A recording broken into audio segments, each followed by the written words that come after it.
वंदे मातरम दोस्तों। Oxford school of science Amreli में आपका हार्दिक स्वागत करता हूं। दोस्तों, आप जानते हैं कि अब आप 8वीं कक्षा से 9वीं कक्षा में प्रमोशन होकर माध्यमिक विभाग में पहुंच चुके थे, यानी कि प्राथमिक विभाग से अब माध्यमिक कक्षा के यानी कि माध्यमिक विभाग के आप 9वीं कक्षा के आप विद्यार्थी है या तो छात्र या तो छात्राएं, और साथ साथ हमारा जो 2021-22 का शैक्षिक सत्र ये अब शुरू हो रहा है। और आप कुछ दिनों से अपने घर पर छुट्टियों का आनंद ले रहे थे, और अब फिर से आप अपनी नई कक्षा में नए उत्साह के साथ आपको ऑनलाइन शिक्षा में वीडियो लेक्चर के साथ जुड़कर आपको आगे बढ़ना है। तो दोस्तों, अब हमारा ये जो हिंदी विषय का 9वीं कक्षा में ये जो पहला वीडियो लेक्चर है वह व्याकरण से हम शुरुआत करें। तो उसके साथ साथ आप सभी लोग जानते भी हैं कि भी हमारी भाषा में, यानी कि भाषा कोई भी हो, हमारी मातृभाषा गुजराती हो, राष्ट्रभाषा हिंदी हो, या तो प्राचीन भाषा संस्कृत हो, या तो अंतर्राष्ट्रीय इंटरनेशनल भाषा अंग्रेजी हो, सभी भाषाओं में ग्रामर का या तो व्याकरण का अध्ययन भाषा को अच्छी तरह से सीखने के लिए दोस्तों बहुत ही जरूरी है। और साथ साथ व्याकरण एक ऐसी चीज है, एक ऐसी वस्तु है जो कुछ नियम अच्छी तरह से सीख लेने से वह हमारे जीवन में, यानी कि जब तक हम अध्ययन के बाद हम कहीं पर जाए, कहीं पर आगे भविष्य में किसी भी प्रकार की कोई स्पर्धात्मक परीक्षाएं हमें देनी है, हमारी कारकिर्दी तो करियर हमें आगे बढ़ाना है, सभी जगह पर व्याकरण का दोस्तों बहुत बड़ा महत्व होता है। और जितना भी हमारे पास व्याकरण का ज्ञान मजबूत होता है उतना ही हमारा भाषा का ज्ञान मजबूत हो जाता है। और इसलिए किसी भी भाषा को सीखने से पहले भाषा में सबसे जो इम्पोर्टेंट या तो सबसे महत्वपूर्ण जो बातें होती है या तो विषय होता है वह भाषा का व्याकरण होता है, भाषा का ग्रामर होता है। इसलिए आज 9वीं कक्षा में हिंदी में हम हमारे जो व्याकरण के महत्वपूर्ण टॉपिक है उसी से हम हमारे अध्ययन की शुरुआत करते हैं, तो उसका आरंभ करते हैं। और उसके साथ साथ दोस्तों आपको ये बात भी बता दूं कि भाई अब आप लोगों ने या तो कुछ लोगों ने किताबें जो 9वीं कक्षा की खरीद ली होगी, अगर कोई स्टूडेंट को किताबें खरीदना बाकी है तो कम से कम 7वीं जून तक आप लोग खरीद लेंगे, ऐसी हम आपके पास आशा करते हैं। तो इसलिए हम यहाँ पर पहले व्याकरण जैसे महत्वपूर्ण टॉपिक का आरंभ करते, शुरुआत करते, जिसको दोस्तों आपको अपनी बुक में लिखकर व्याकरण के सभी टॉपिक को तैयार करना है।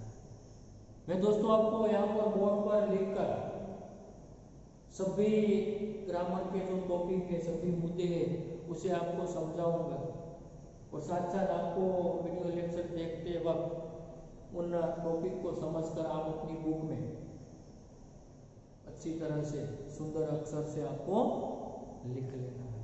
और आपको 9वीं कक्षा में ग्रामर के लिए यानी कि हिंदी में व्याकरण विभाग के लिए एक बुक बनवानी, जिसमें आप एक अलग बुक में एक भाग में व्याकरण विभाग रखेंगे, दूसरे भाग में आप लेखन विभाग रखेंगे, यानी कि लेखन विभाग में सभी प्रकार के लेखन, निबंध, कहानी, पत्र, अहवाल, वृत्तांत, विचार विस्तार आदि सभी प्रकार के लेखन, यानी कि एक बुक में आप एक पार्ट में व्याकरण विभाग रखेंगे, दूसरे पार्ट में लेखन विभाग रखेंगे। और उसके बाद जो स्वाध्याय के जो पाठ्येतर, जो पाठ्य पुस्तक के जो प्रकरण है उसकी बुक के बारे में हम बाद में चर्चा करेंगे। पर आज के पहले हमें ग्रामर से, यहाँ पर व्याकरण से हम आरंभ करते हैं, इसलिए आपको एक बुक पहले से आपको वीडियो लेक्चर पर पढ़ते वक्त बना दी है, इसलिए आप उसे सुनकर अच्छी तरह समझकर बुक में लिख लें तो आप अच्छी तरह से उसे बाद में भी पढ़ पाएंगे। तो दोस्तों अब हम व्याकरण का हमारा जो 9वीं कक्षा का एक टॉपिक है शब्द संरचना, जो आप 8वीं कक्षा में उसका प्रारंभ यानी कि उसकी शुरुआत के बारे में थोड़ा बहुत पढ़ चुके हैं। इसलिए आपको दोस्तों ये 9वीं कक्षा में जिन लोगों ने 8वीं कक्षा में प्रत्यय और उपसर्ग का अच्छी तरह से अध्ययन किया है, उसे ये टॉपिक एकदम इजी, एकदम सरल लगेगा और आसानी के साथ आप लोग इस शब्द संरचना के बारे में जानकारी प्राप्त कर लेंगे। वैसे तो दोस्तों भाषा में एक शब्द से दूसरा शब्द बनाने की जो प्रक्रिया होती है उसे हम शब्द संरचना कहते हैं। शब्द संरचना में मूल शब्द जो होता है उसमें कुछ शब्दांश जोड़कर नए शब्द हम बनाते हैं। तो हिंदी में शब्द संरचना की प्रक्रिया प्रमुखतः 3 प्रकार से होती है, जैसे कि उपसर्ग द्वारा शब्द संरचना, प्रत्यय द्वारा शब्द संरचना और समास या तो संधि के द्वारा शब्द संरचना, जो दोस्तों मैंने यहाँ पर लिख दिया कि वैसे कि भाषा में एक शब्द से दूसरा शब्द बनाने की प्रक्रिया को हम शब्द संरचना कहते हैं। नवा शब्दों घड़तर करવું, नवा शब्दों निर्माण करવું, नवा नवा शब्दों बनावा, આ પ્રક્રિયાને આપણે શબ્દ સંરચના કહીએ છીએ। જે રીતે મિત્રો ગુજરાતીમાં આપણે શબ્દ ઘડતર એવું કહીએ છીએ, શબ્દો બનાવવા, નવા શબ્દોનું निर्माण કરવું, એવી જ રીતે हिंदीમાં એને આપણે શબ્દ સંરચના તરીકે ઓળખીએ। જેવી રીતે અહીંયા दोस्तों કે ભાई शब्द संरचना में मूल शब्दों में कुछ शब्दांश એટલે કે મૂળ શબ્દો એની અંદર અન્ય શબ્દાંશ, શબ્દના કેટલાક અંશ अथवा तो કેટલાક અક્ષર એની અંદર જોડીને यानी कि कुछ शब्दांश जोड़कर नए शब्द बनाए जाते हैं या तो नए शब्दों का निर्माण किया जाता है। हिंदी में शब्द संरचना की प्रक्रिया 3 प्रकार से होती है। दोस्तों हिंदी भाषा ની અંદર આપણે નવા શબ્દોનું निर्माण કરવું હોય તો શબ્દ સંરચના બનાવવી હોય તો એના માટે 3 પ્રકારથી શબ્દોનું ઘડતર થાય, નવા શબ્દોની રચના થાય, જે રીતે ઉપસર્ગ द्वारा, प्रत्यय द्वारा અને समास या तो संधि के द्वारा। उपसर्ग शब्द जोड़ीने पण આપણે નવો શબ્દ બનાવી શકીએ, प्रत्यय शब्द जोड़ीने पण બનાવી શકીએ, समास अथवा तो संधि द्वारा पण આપણે ભાષાની અંદર નવા નવા શબ્દોનું ઘડતર છે, નવા નવા શબ્દોનું निर्माण से કરી શકીએ છીએ। तो दोस्तों यहाँ हम उपसर्ग की सहायता से शब्द संरचना की जानकारी प्राप्त करेंगे। 3 प्रकार से होते हैं, उपसर्ग द्वारा, प्रत्यय द्वारा और समास या तो संधि के द्वारा। तो सबसे पहले हम यहाँ दोस्तों उपसर्ग की सहायता से आप लोगों को ये लिखना है कि भाई उपसर्ग की सहायता से यहाँ हम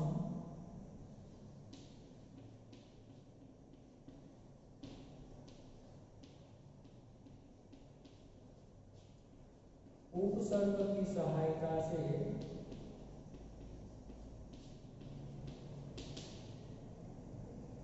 शब्द संरचना की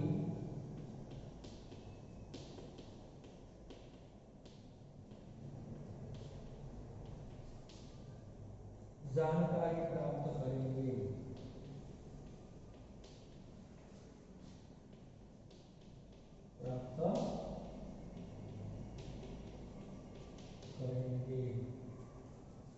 तो सबसे पहले हमें ये जान लेना जरूरी है उपसर्ग किसे कहते हैं। क्या जानना जरूरी है? उपसर्ग किसे कहते हैं। तो दोस्तों आठवीं कक्षा में हम पढ़ चुके हैं उपसर्ग क्या है, प्रत्यय के बारे में पढ़ सकते हैं, यानी कि उपसर्ग किसे कहते हैं। तो उपसर्ग क्या है उसके बारे में हम जानकारी प्राप्त कर ले तो हम उपसर्ग के माध्यम से तो उपसर्ग की सहायता से अच्छी तरह से हम शब्द संरचना या तो शब्द घड़तर करते हैं। तो यहाँ पर उपसर्ग की परिभाषा लिखते हैं हम।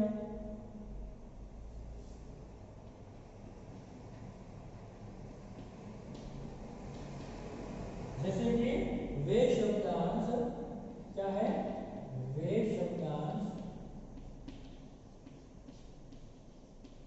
जो किसी शब्द के पहले जुड़कर किसी शब्द से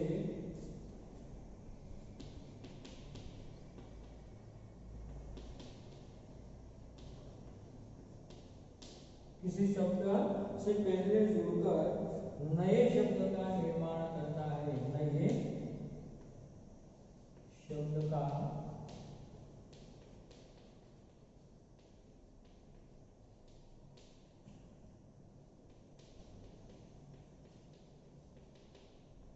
निर्माण करता है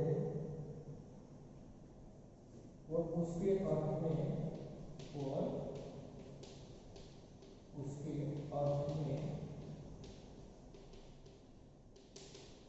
विशेषता लाते हैं। नए शब्द का निर्माण करते हैं उसके अर्थ में विशेषता लाते हैं, उसे उपसर्ग कहते हैं। दोस्तों ये उपसर्ग की परिभाषा व्याख्या जो हम आठवीं कक्षा में पढ़ चुके हैं कि वे शब्दांश जो किसी शब्द से पहले जुड़कर नए शब्द का निर्माण करता है और उसके अर्थ में विशेषता लाते हैं उसे हम उपसर्ग कहते हैं। जैसे यहाँ पर हम उदाहरण लिखते हैं कि उप प्लस देश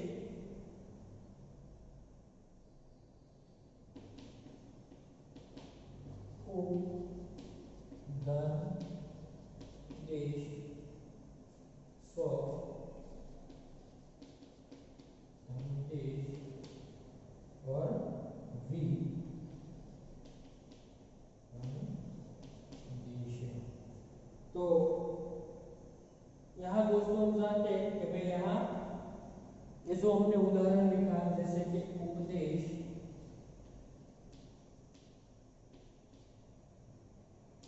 स्वदेश, विदेश, तो इन तीनों उदाहरण में हम देखते हैं कि यहाँ पर जो व्याख्या हमने समझी कि वे उपसर्ग के वे उपसर्ग की सहायता से पहले जुड़कर यानी कि जो वे शब्द जो किसी शब्द से पहले जुड़कर यानी कि यहाँ पर एक शब्द तीनों दृष्टांत में तीनों उदाहरण में कॉमन शब्द उसके पहले यहाँ पर उप शब्द जुड़ा है तो शब्द बना उपदेश। यहाँ पर देश के आगे स्व शब्द तो स्वदेश, यहाँ पर वी प्लस देश यानी कि विदेश। तो इस प्रकार हम समझ पाएंगे कि नए शब्द का निर्माण और देश शब्द का अर्थ समान होता है पर उसके आगे जुड़ने वाला उ, स्व और वी ये क्या है, उपसर्ग है। और यहाँ पर उपसर्ग जुड़ने से उसका अर्थ यानी कि नए शब्द का निर्माण तो हुआ और उसके साथ साथ उसके अर्थ में परिवर्तन भी हुआ है। जैसे हमने व्याख्या पढ़ी उपदेश तो किसी को उपदेश दिया जाता है तब उपदेश, स्वदेश अपना खुद का देश, यहाँ पर विदेश पराया देश, दूसरों का देश, यानी कि तीनों में देश शब्द के आगे कुछ नए शब्द जोड़कर तीनों शब्दों का जो नया शब्द का निर्माण हुआ हो गया, सभी शब्दों का अर्थ में यहाँ पर हमें परिवर्तन देखने को मिलता है। इसलिए नए शब्द का निर्माण करता है और उसके अर्थ में विशेषता लाता है तो परिवर्तन लाता है। उसी प्रकार हम उसे समझ पाएंगे। तो उसके बाद हम आगे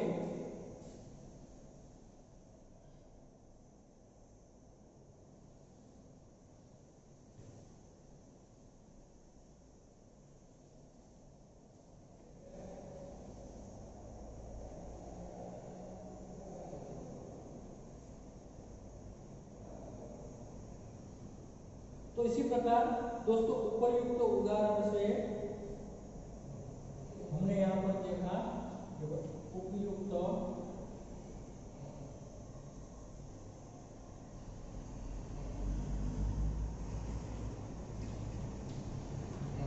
उदाहरण से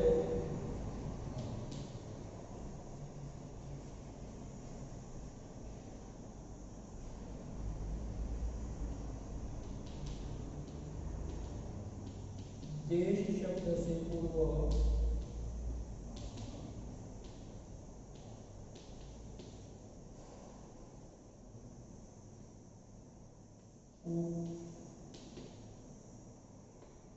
देश शब्द से पूर्व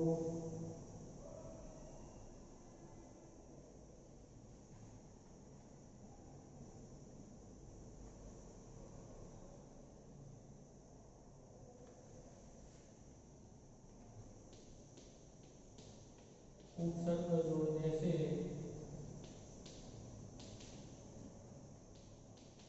नया शब्द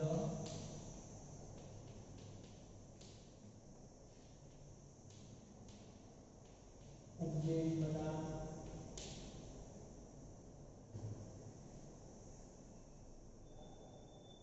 और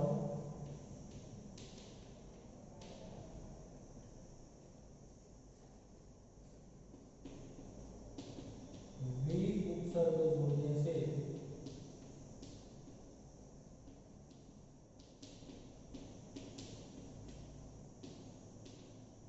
विदेश बना और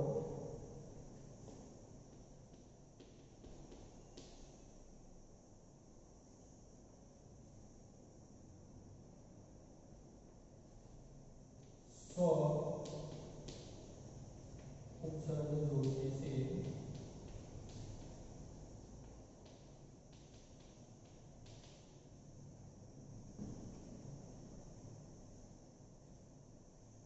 विदेशी शब्द बना।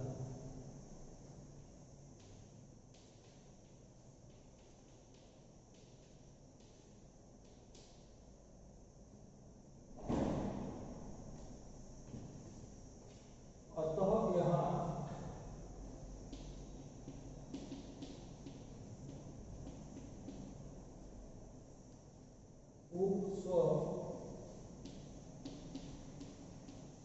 स्व वि उपसर्ग है। क्या है? उपसर्ग। तो दोस्तों इसी प्रकार यहाँ पर आपने ध्यान लिया कि भाई ये तीनों उदाहरण में किस प्रकार से परिवर्तन आता है। यहाँ पर उ, स्व और वि, ये क्या है? उपसर्ग है। तो इसी प्रकार हमको पता चल गया है कि उपसर्ग क्या होता है कि किसी भी शब्द के आगे जुड़कर या तो पहले जुड़कर शब्द के अर्थ में परिवर्तन लाता है या तो विशेषता लाता है, तो नए शब्द का निर्माण करता है, उसे हम क्या कहते हैं? उपसर्ग कहते हैं। तो दोस्तों यहाँ पर हिंदी भाषा में कुछ उपसर्ग दिए गए हैं और उसके साथ साथ संस्कृत भाषा के भी उपसर्ग होते हैं, अरबी फारसी के होते हैं। पर दोस्तों हम यहाँ पर हमारी जो हिंदी भाषा के उपसर्ग है उसके बारे में हम जानकारी प्राप्त करेंगे। तो यहाँ पर हम तीनों प्रकार है जिसके बारे में हम जानकारी लिखेंगे। तो यहाँ पर हिंदी के कुछ उपसर्ग है, यहाँ पर लिख देंगे। उपसर्ग, अर्थ और शब्द। यहाँ पर हम कोष्टक बनाएंगे, उपसर्ग,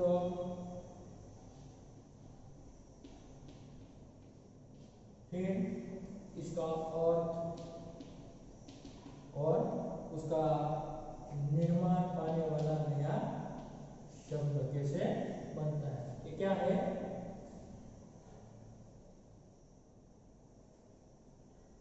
हिंदी के उपसर्ग,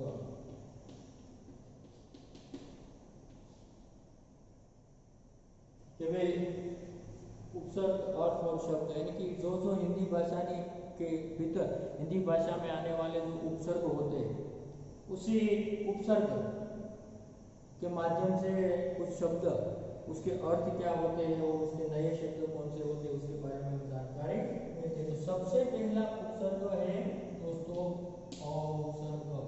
उसका अर्थ होता है अभाव या तो निषेध। किसी भी वस्तु का अभाव है तो किसी भी वस्तु का निषेध होना, तो यानी कि अच्छे नए शब्द कौन सा बनेगा? अउपसर्ग के आधार पर अच्छे, फिर अज्ञान, अभाव, फिर अमर। तो दोस्तों अउपसर्ग के माध्यम से कितने सारे शब्द बनते हैं, जिसमें अभाव, अचेत यानी कि चेतना का अभाव, अज्ञान तो ज्ञान का अभाव, अभाव भावनाओं का अभाव, अमर यानी कि जो मरता नहीं है ऐसा। तो इसी प्रकार से इसका अलग अलग शब्द बनता है। उसके बाद अन उपसर्ग के माध्यम से हम कुछ शब्द बनाए, तो अन यानी कि उसके अर्थ में भी अभाव या तो निषेध के अर्थ में ही लिया जाता है। तो उनसे अन उपसर्ग के माध्यम से जो शब्द बनता है, अनपढ़,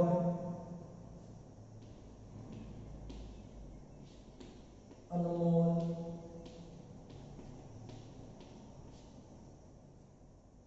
अनजान,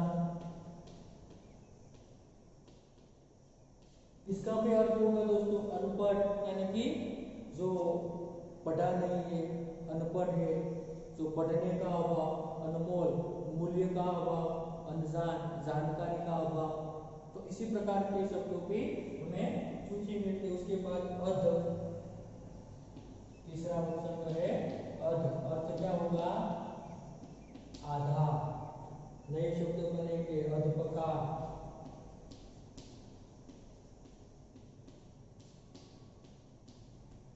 अधखिला और अधपरा। उसके बाद का उपसर्ग है औ, जिसका अर्थ हम करेंगे हीन और निषेध, जिसका अवगुण, अवगत नए शब्द बनेंगे अवगुण, अवगत, अवडर। इसी प्रकार से शब्द बनेंगे। और कु, नया उपसर्ग है कु, अर्थ होगा बुरा या तो बुराई, बुरा या बुराई। तो उपसर्ग से बनने वाला शब्द क्या है? कपूत, कुचाल, कपूत, कपुत्र, कुचाल। इसके अलावा भी और कई सारे शब्द बनते हैं, कुकर्म, कुकर्म। नया उपसर्ग है दू, दो उपसर्ग से बनने वाला दो यानी कि कम और बुरा।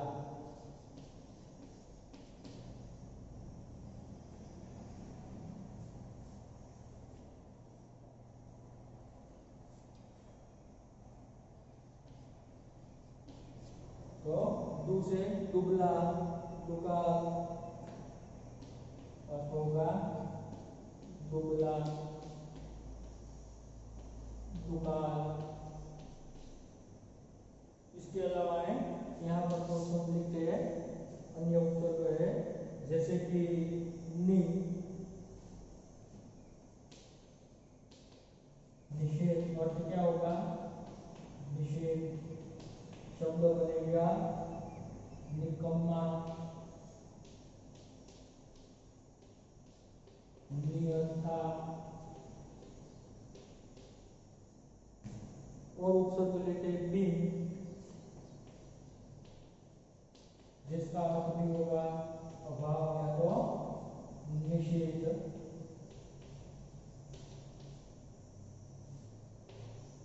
शब्द बनेंगे बिन देखा, बिन ब्याहा,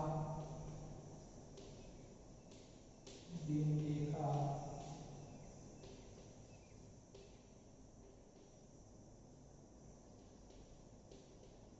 बिन ब्याहा। फिर भर यानी कि पूरा, भर उपसर्ग से बनेगा भरपूर, पूरा, भरपूर। भरसक,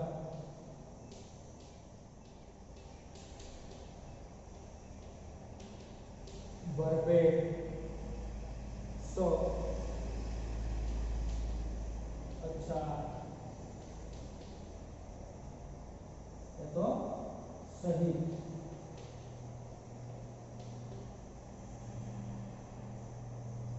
सपूत, सचेत, सचेत, सहर्ष। फिर आगे सु, तो उसका अर्थ होगा उत्तमता और साथ, जिसके शब्द बनेंगे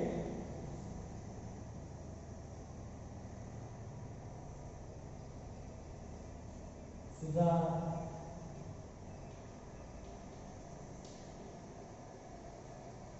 सुडोल, पर, उपसर्ग से अधिक। दूसरा आगे परपोता, परदादा, परपोता, परदादा। और अंतिम न उपसर्ग वाला शब्द अर्थ होगा जिसका अभाव। नए शब्द बनेंगे नपुता, नपुती, नपुता, नपुती,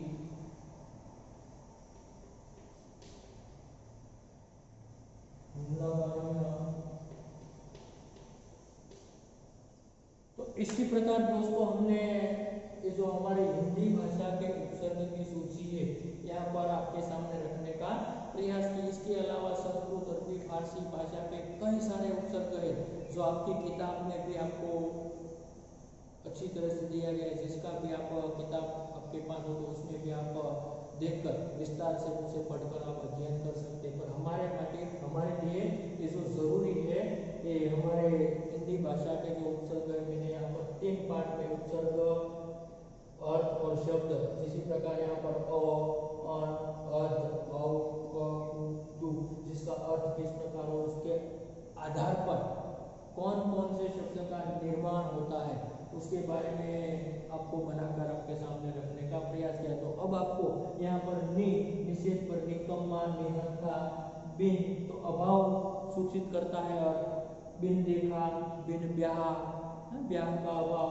देखने का अभाव, भर तो पूरा यानी कि भरपूर, भरचक, भरपेट, यानी कि सभी प्रकार के इन उपसर्गों के माध्यम से नए शब्द का निर्माण। स, अच्छा, सही, यानी कि सपूत, सचेत, सहर्ष, सु तो उत्तमता, तो सुजान, सुडोल है, उत्तमता का बोध होता है। पर अधिक आगे तो परपोता, परदादा, न अभाव यानी कि नपुता, नपुती, तो इसी प्रकार उपसर्ग हमारे लिए इतने सरल है दोस्तों, आप इसका अध्ययन एक बार करके उसे अपनी बुक में लिखकर एक बार पढ़ लें तो आप अच्छी तरह से सभी प्रकार के उपसर्ग के बारे में जानकारी सीख पाएंगे और आप 8वीं कक्षा में भी कुछ प्राथमिक जानकारी उसके बारे में प्राप्त कर सकते हैं। तो इसी वीडियो लेक्चर का अध्ययन करने के बाद आपको जो शब्द संरचना है, जिसमें पहला कि भाई उपसर्ग के द्वारा शब्द निर्माण, उसके बारे में आप अच्छी तरह से आप उसे सीख पाएंगे तो जान पाएंगे। तो यहाँ पर दोस्तों इस वीडियो लेक्चर को हम रखते और उस शब्द संरचना को आगे बढ़ाने के लिए अगले वीडियो लेक्चर में हम जो प्रत्यय के द्वारा किस प्रकार शब्द निर्माण किया जाता है, उसके भेद कितने हैं, प्रकार क्या है, उसके बारे में हम अगले वीडियो लेक्चर में अध्ययन करेंगे। तब तक के लिए धन्यवाद। Thank you.